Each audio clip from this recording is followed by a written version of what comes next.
My sister got our $800,000 family home for just $150,000. The clause in my parents will reveal their true plan. I, 36M, grew up in my parents' beautiful Victorian home, the kind of place with creaky wooden floors and memories in every corner. It's where I had my first birthday party, where I learned to ride a bike in the long driveway, and where I came home to after college graduation. For nearly 2 decades, my parents had always said the same thing. This house will be yours someday. It wasn't just empty words. When I was going through a divorce 5 years ago, they specifically told me I should keep my financial plans centered around eventually inheriting the family home. Don't stretch yourself too thin buying something expensive now, my father said. You know this place will be yours. I took their advice and purchased a modest condo instead, putting most of my savings toward my business rather than real estate. Everything changed last month when my father passed away unexpectedly from a heart attack. My mother had died 3 years earlier, so suddenly family matters fell to me and my younger sister. We were both devastated, but trying to handle things as adults. 2 days after the funeral, I was sitting with my sister at the kitchen table of our childhood home, discussing next steps. I mentioned my plans to eventually move back into the house, perhaps renovating parts of it while preserving its character.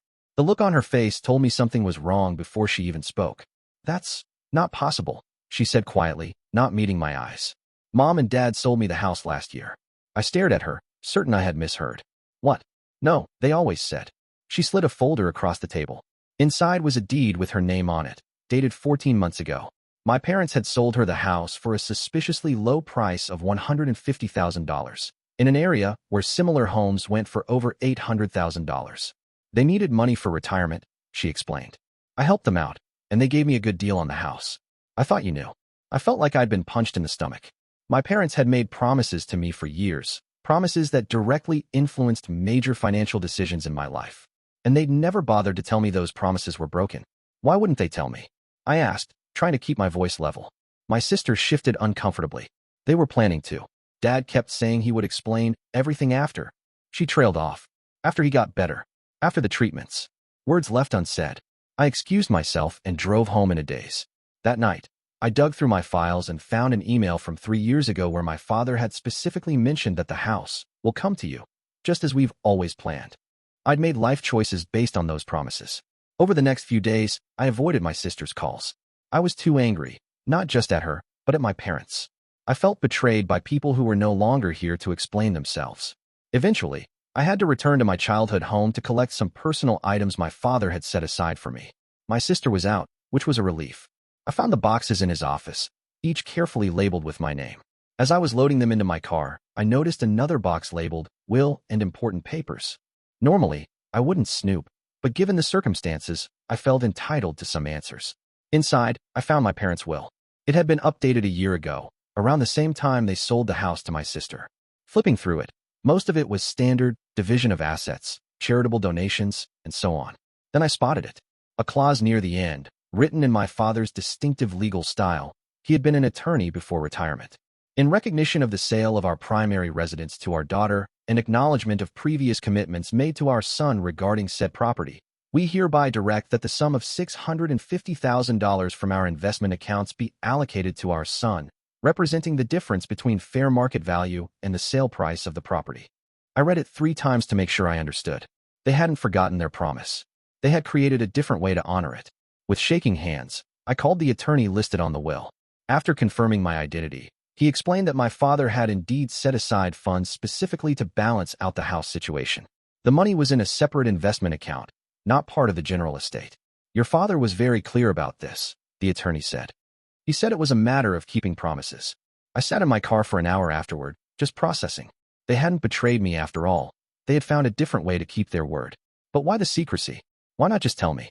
When my sister returned, I showed her the clause in the will. Her eyes widened. I had no idea, she whispered. Dad never mentioned this part to me. Did they tell you not to tell me about buying the house? I asked. She looked away. Dad said he wanted to explain everything to you himself. He made me promise to let him handle it. Then he got sick so suddenly. Her voice broke. I'm sorry. I should have told you anyway. Over the next few hours, as we talked, more of the story emerged. My sister had been struggling financially after her divorce. With 2 kids and a job that barely covered the bills, she'd been on the verge of moving across the country for a better paying position. Our parents, not wanting to lose her and their grandchildren, had offered her the house at a reduced price so she could afford to stay. They didn't want to worry you, she explained. Dad said you were finally doing well with your business after your divorce, and they didn't want to add any stress.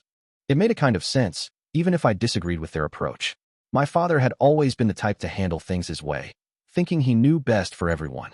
As the weeks passed, we settled into the process of executing the will. The investment account did indeed contain just over $650,000, as promised. My sister kept the family home, and I received the financial equivalent. But something still bothered me. There was a letter in the will, addressed to both of us, that we were instructed to read together. We finally sat down one evening, after the kids were asleep, to open it. My dear children, it began, in my father's handwriting. If you're reading this, then I didn't get the chance to explain things properly, and for that I'm sorry. Life sometimes moves faster than our plans. He went on to explain that selling the house to my sister had been about keeping the family close, not about favoring one child over another. The money set aside for me was meant to be truly equal. But there's something else, the letter continued. Something your mother and I never told either of you. The house, it turned out, had a history we'd never known. It had originally belonged to my mother's family, and there was a condition tied to it going back generations. It must always pass to a family member with children to ensure the family legacy continued. My sister had children. I did not. We couldn't tell you this before, my father wrote, because we didn't want you to feel pressured about your life choices. Your mother and I always respected that you chose not to have children, and we would never want you to feel that affected our love for you. I sat back, stunned. All these years, I'd thought the house would be mine, never knowing about this family tradition. Did you know about this? I asked my sister. She shook her head, looking equally shocked. Never. They never mentioned anything like this. The letter explained more. The tradition wasn't legally binding, just a family commitment passed down through generations. My parents had struggled with it, wanting to honor both the tradition and their promise to me. The financial arrangement was their solution. We hope you understand, and more importantly, we hope this doesn't come between you. The letter concluded. Family is more than property or money. It's the connections we maintain and the love we share, even when we're gone. My sister and I sat in silence for a long time after reading it. What are you thinking? She finally asked. I didn't answer immediately. I was thinking about family traditions, broken promises that weren't really broken, and the complications of love. I was thinking about my parents trying to do right by everyone in their own flawed way. I think, I said slowly, that they did their best with a complicated situation. Are you still angry? She asked. Not at you, I replied honestly, and I'm trying not to be angry at them either. The following weekend, I helped my sister move some furniture around in the house. Our house, her house, the family house with all its history and complications. As I watched her kids run through the same halls I had played in, I began to understand my parents' decision in a new light. That night, sitting on the porch swing that had been there since before I was born, my sister handed me a folder. I've been thinking, she said. This house has always been for the family. I want to make that official. Inside was a legal document adding my name to a trust that would own part of the property. Not the whole thing, but enough that I would always have a claim to my childhood home. You don't have to do this, I told her. I know, she said, but I think it's what they would have wanted. Not just the letter of their wishes, but the spirit. We didn't solve everything that night. There were still complicated feelings, still moments of resentment that would surface unexpectedly. But we had found a path forward that honored both our parents' wishes and our relationship as siblings. In the months that followed, I used part of my inheritance to start a college fund for my niece and nephew. My sister used the family home as collateral to help me expand my business. We found ways to support each other that went beyond property or money. The clause in the will had changed everything, not just because of the financial provision, but because it forced us to confront the complicated reality of family obligations, traditions, and the imperfect ways we try to care for each other.